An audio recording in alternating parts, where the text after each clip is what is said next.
Tick tick tick, চল আমার ঘোড়া।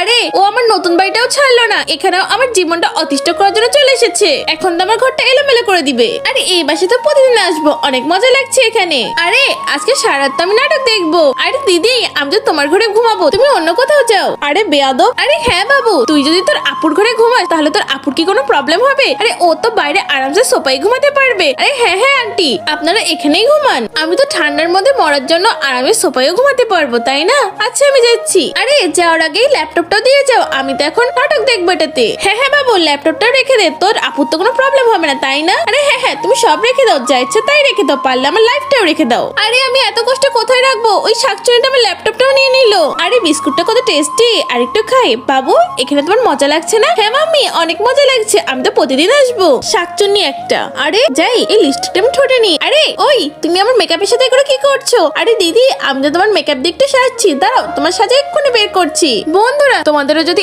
এমন কোনো বাচ্চা থেকে থাকে তাহলে কমেন্ট বক্সে কিন্তু সেই বাচ্চাটার নাম অবশ্যই লিখে যাবে।